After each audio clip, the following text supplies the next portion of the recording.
नमस्कार, मैं डॉक्टर सुरेश परिहार। आज इस वीडियो के माध्यम से मैं आप सभी से चर्चा करना चाहूँगा कि हमारे देश भारत के बहुत सारे डॉक्टर्स, बहुत सारे हॉस्पिटल्स अभी स्ट्राइक पे हैं।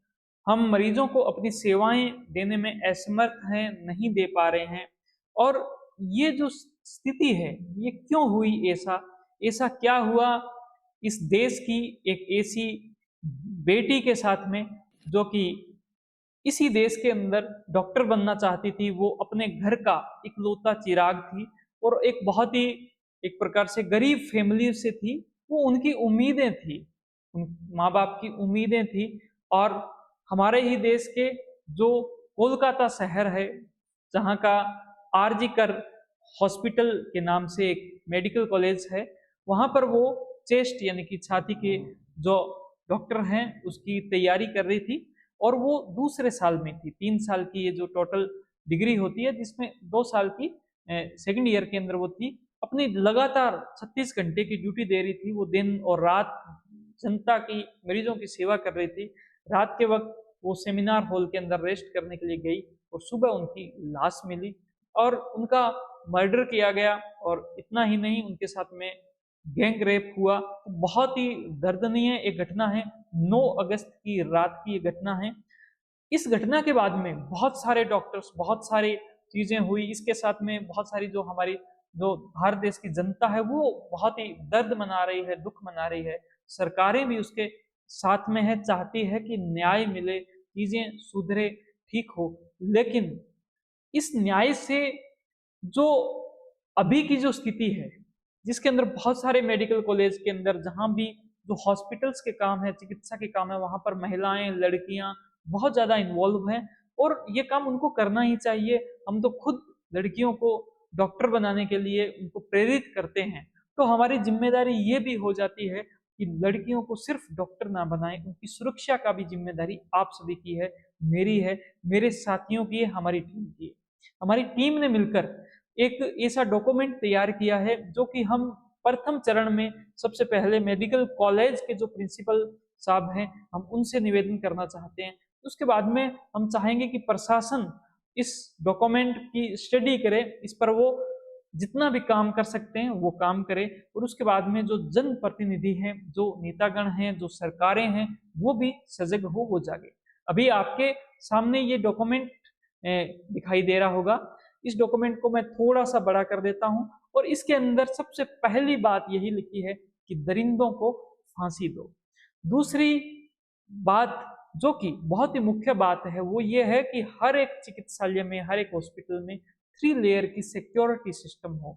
उसका जो कैंपस है उसके बाहर हो, बिल्डिंग के बाहर हो और जहाँ पर मरीज और डॉक्टर्स का इंटरेक्शन हो रहा है वहाँ पर भी हो। और इसके अलावा एक ऐसा सिस्टम बने जिससे जो भी संदिग्ध हो वो या तो पुलिस के नज़रों के अंदर आए, वो जो पूरी कानूनी जो एक प्रक्रिया होती है वो भी चले और साथ में उनका पर्सनैलिटी एनालिसिस भी हो, उनका जो पर्सनैलिटी कैसी है, उसके माइंड में क्या कुछ चल रहा है, इसका भी पता चले। इसके अलावा एक मेरा दूसरा निवेदन ये भी है कि डॉक्टर्स की जो मानसिक स्वास्थ्य है, खास करके जो हमारे रेजिडेंट डॉक्टर्स है, उसके मानसिक स्वास्थ्य पे बात की जानी चाहिए। उनके अंदर सुसाइडेबल की जो रेट है, सुसाइड की जो रेट है, वो बहुत ज़्यादा है। ये क्यों ज़्यादा है? उनके जो घंटे हैं, वो 36 घंटे कैसे एक डॉक्टर काम कर सकता है? आप सोच सकते हैं। और उनके घंटे भी लिमिट में हो, 8 घंटे। उसके अलावा अगर एक्स्ट्रा टाइम है, तो थोड़ा उनकी सुपरविज़न में वर्क लगाया जाए, उनको कुछ रिलैक्सेशन दिया जाए। इतना ही नहीं, एक तीसरी जो बात लिखी है वो बहुत ही इंपॉर्टेंट चीज़ है कि एसोसिएशन काम करे, डॉक्टर्स की एसोसिएशन हो और इसके साथ में रेजिडेंट डॉक्टर्स की एसोसिएशन हो, उससे भी ऊपर एक स्टूडेंट वेलफेयर कमेटी बने जिसके अंदर जो रेजिडेंट डॉक्टर्स हैं, जो स्टूडेंट्स हैं, उनके पेरेंट्स भी उसके अंदर शामिल हो, जो देखे कि जो कॉलेज का, मेडिकल कॉलेज का जो 3 लेयर सिक्योरिटी सिस्टम है वो कितना कारगर है, वो क्या काम कर रहा है कि नहीं कर रहा, रात के वक्त कितनी वहां पर सिक्योरिटी है। तो अगर हम इन सब चीज़ों को देख पाएँगे, तो हम बहुत ही अच्छे से ये जो 3 जो मैंने आप सभी के बीच में जो मेरी बातें रखी, इनको हम कर पाएँगे। आइए हम बढ़ते हैं उस घटना के बारे में, जिस घटना ने पूरे देश को हिला के रख दिया कि ऐसा स्थिति क्यों बनी। तो मैं आपको इस घटना के लिए सुनाना चाहता हूँ। वहीं की इंडिया डॉक्टर जो आरजी कर मेडिकल कॉलेज हैं, वहीं की ये डॉक्टर हैं, जो कि वहीं पर ही उन्होंने उस पूरी घटना को देखा कि ये क्या स्थिति रही, और फिर उसके बाद में ये कहा। दोस्तों, हमने जो डॉक्यूमेंट आपके लिए तैयार किया है उसका लिंक इसी वीडियो के साथ में है। आप बटन दबाकर पीडीएफ डाउनलोड करें, स्टडी करें और आगे बढ़ाएं। अब हम उस मेडिकल कॉलेज की स्थिति के बारे में सुनना चाहते हैं मैडम से कि स्थिति क्या रही वहां की। 78th Independence Day, and this is the independence we are talking about. आपको पता है कि आपके अपने देश में क्या हो रहा है? कल रात को 2:30 बजे मेरे पास इतने स्टूडेंट्स के मैसेजेस आए हैं फ्रॉम आरजे कर मेडिकल कॉलेज, डिस्ट्रेस कॉल्स। 3 बजे से सारी फैकल्टी, सारे डॉक्टर्स उठे हुए हैं कि वो उनकी कैसे हेल्प करें। और हेल्प क्यों करनी है? क्योंकि आरजेकर मेडिकल कॉलेज के स्टूडेंट्स ने प्रोटेस्ट किया और एक कैंडल मार्च निकाली मिडनाइट पे इन support of the rape and murder which has happened recently, एक डॉक्टर का ऑन ड्यूटी। क्या ये केवल एक डॉक्टर्स की फाइट है?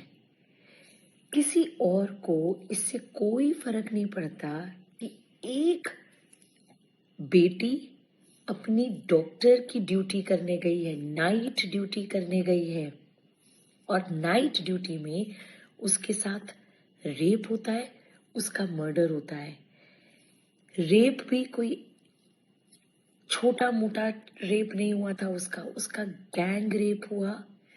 उसकी पूरी बॉडी में हर जगह से ब्लीडिंग हुई है। उसकी पोस्टमार्टम रिपोर्ट बताती है उसकी हायोइड बोन का फ्रैक्चर है, उसकी पेल्विक बोन का फ्रैक्चर है।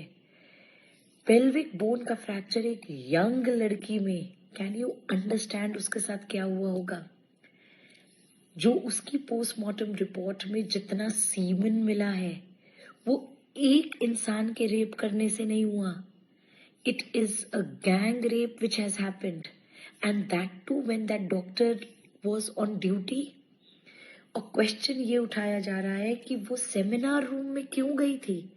वो सेमिनार रूम में इसलिए गई थी क्योंकि वो एक रेस्पिरेटरी मेडिसिन की डॉक्टर है। जिस ड्यूटी रूम में डॉक्टर्स होते हैं वहां पे लॉक नहीं था, लैच नहीं था।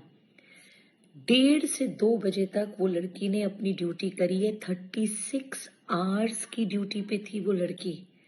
उसके बाद थोड़ी सी देर रेस्ट करने के लिए वो केवल अपने सेमिनार रूम में गई है जहाँ पे बेड बिछे थे, जहाँ पे अंदर से लॉक था। 11 बजे उसने अपने पेरेंट्स को फोन किया है कि मम्मा पापा मैं ठीक हूँ। सुबह 7 बजे उसके पेरेंट्स के पास ये फोन कॉल जाता है कि आपकी बेटी सीरियसली इंजर्ड है, और थोड़ी देर बाद फोन कॉल ये जाता है कि उसने सुसाइड कर लिया। वो पेरेंट्स जब मेडिकल कॉलेज पहुंचते हैं उनको 3 घंटे तक अपनी बेटी की बॉडी नहीं मिलती है, उसको देखने नहीं दिया जाता है, उनको देखने नहीं दिया जाता है। वो रो रहे हैं, चिल्ला रहे हैं बाहर खड़े हुए कि हमें अपनी बेटी को देखना है। एंड जब उसके फादर अंदर जाते हैं तो उनकी बेटी उसको जिस कंडीशन में मिलती है, we can't even describe that. अंदर से गूज़बम्स होते हैं, रोंगटे खड़े होते हैं कि एक फादर को अपनी बेटी नेकेड कंडीशन में मिली, उसके लेग्स 90 डिग्रीज पे मिले, चश्मा का जो ग्लास होता है वो उसकी आंखों में मिला। कभी कभी भी किसी भी पेरेंट को अपनी बेटी को ऐसी हालत में ना देखना मिले। एंड ऐसे में जब डॉक्टर्स एक पीस मार्च कर रहे हैं, कैंडल मार्च कर रहे हैं, तो मॉब अटैक हो रहा है उनके ऊपर।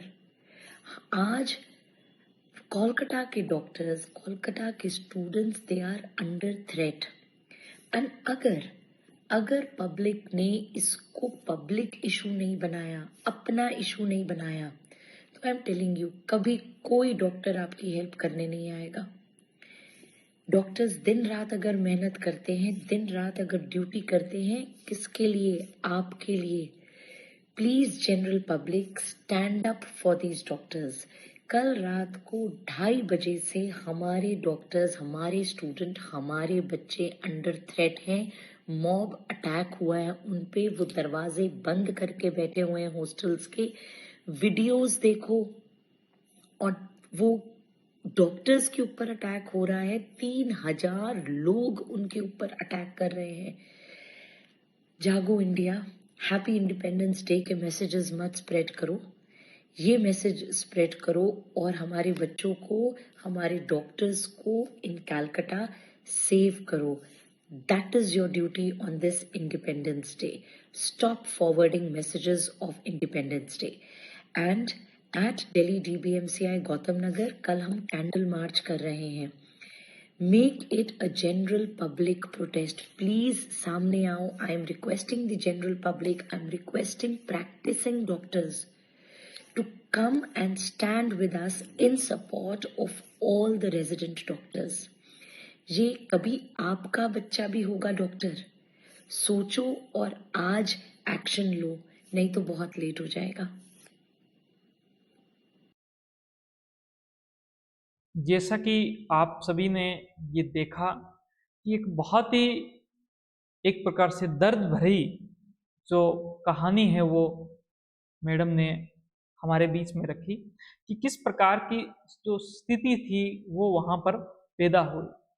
साथियों, जो नुकसान हो गया है उसकी भरपाई कभी भी नहीं हो सकती, लेकिन जो न्याय है वो यही है कि जो ये घटना के जिम्मेदार जो लोग हैं उन सबको फांसी हो। और इसके लिए पूरे भारत भर में जो मेडिकोज हैं, जो डॉक्टर्स हैं, वो स्ट्राइक पर हैं।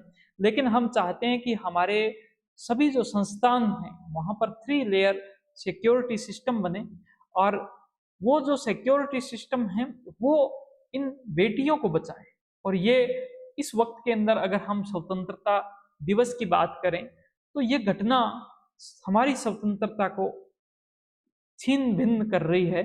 लेकिन अगर हम रक्षाबंधन की बात करें तो आपका एक प्रयास कि हम किस प्रकार से डॉक्टर्स के लिए, स्वास्थ्य कर्मियों के लिए, जो कि भगवान का रूप समझे जाते हैं जनता की नजरों में, तो वो शैतान का रूप ना बने, वो ऐसा नहीं समझने लगे कि जनता के अंदर शैतान मौजूद है।